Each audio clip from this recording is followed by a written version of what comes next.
ويريكم آياته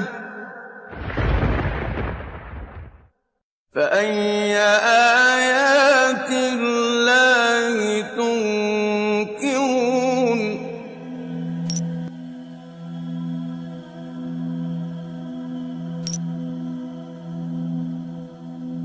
From any point in the world, the direction facing the Kaaba is called Qibla, and Muslims are expected to face Kaaba while performing Salah. But most of the people who don't know the wisdom behind the holy Kaaba, it seems like Muslims are worshipping this cubic black house. That's why many of them ask the question, why a Muslim should prostrate towards a rocky house like the Hindus who are worshipping idols. Now, what is the difference between Islam and other religions in this regard? In Islam, there's a rule that if someone does not know the direction of Qibla or he has no possibilities to verify it, then he can pray to any direction he thinks is correct. Because Allah subhanahu wa ta'ala says, وَلِلَّهِ الْمَشْرِقُ وَالْمَغْرِبُ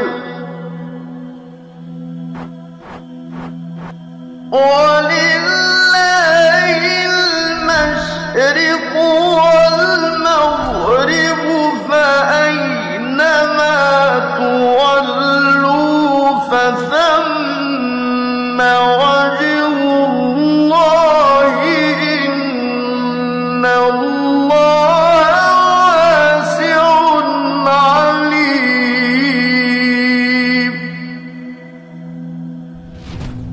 From this verse we can understand that the meaning of prostrating towards Kaaba is only to be united. Otherwise, everywhere is belonging to Allah subhanahu wa ta'ala.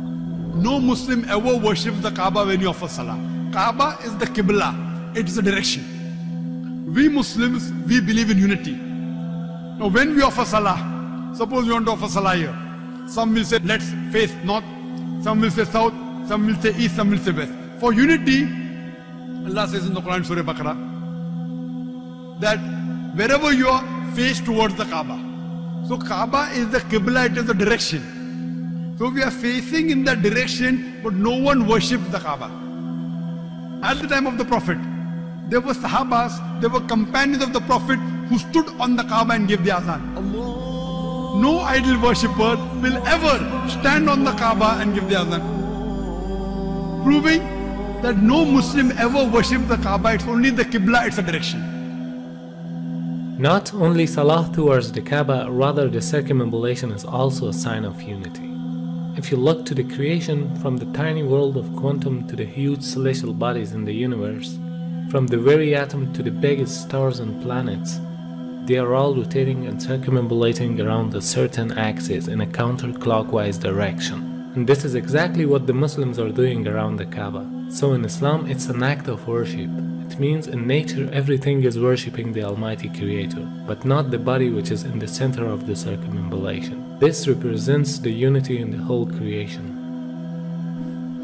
Beside the logical fact, there is a scientific reasoning about the Kaaba. When a person puts his head on the ground towards the Kaaba, the harmful charges would be released out of his body in a perfect manner, and it causes the body to balance its energy system. To know how it works, first you should know about the concept of the golden ratio. The golden ratio is a proportion of a longer distance to a shorter one, which is equal to phi constant, 1.618. This ratio is also called a divine proportion because the Almighty Creator has used the very same proportion in a great number of events.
The golden mean in itself is an evidence of creation. If we apply this ratio on Earth, we'll find out that the golden point of the globe is the city of Mecca,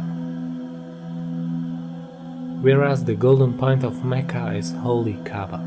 So because it's the golden point of the globe, it is the strongest energetic field on Earth. For understanding how the golden mean provides an energetic field, you can take the example of the galaxies or planets, which emits the energy from the center point to the outer edges, just like a nuclear which balances the energy system with the electrons which are rotating around it. It means they are taking the negative energies and giving the positive energies for balancing. Now the investigations show that every day our body collects electromagnetic charges from its surrounding which are harmful for us. And these charges concentrate to the forehead, meaning the frontal lobe of the brain, which causes depression, headache, laziness, mental pressure, and even more dangerous problems. This forehead part of the brain is known as the frontal chakra, throughout which the body takes positive and negative energy. It is observed that these harmful charges can be released by putting our head down on the ground. But for a better result, we should put the frontal chakra of our body in a direction towards the strongest energetic field of the earth, meaning the Kaaba. Dr. Andrew Newsberg studied the brainwave activity during the prayer. He found some direct impact on several brain locations. The benefits of prayer are incredible. Regular daily prayer helps the frontal lobe from shrinking with age, which is the part of the brain that regulates our speaking, reading, and memory. Therefore, this helps to prevent memory loss in old ages. A perfect form of meditation which brings us to a state of tranquility.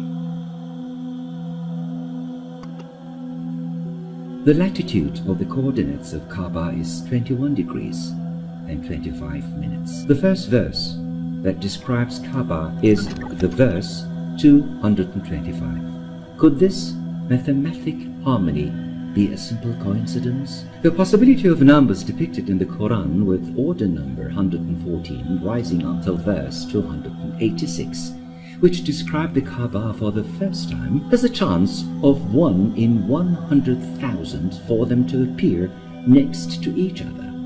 Surah 2, verse 125. The part of the coordinates after the comma can be described in the form of minutes, as well as in ratios of percentages. In order to handle the upcoming objections, when we look at the coordinates of Kaaba by changing them to percentage ratios, we come across the following verse. Surah 2, verse 142. Hence, no matter how we look at it, there is a sign in the verses that point to Kaaba, and this could only be possible with the wisdom of God. Although there are scientific facts behind every command of Allah subhanahu wa ta'ala, but the Muslims should obey them without any reasoning, because there is always a wisdom behind any order of the Creator that people cannot easily unlock the secret. But for us it is important to seek the satisfaction of our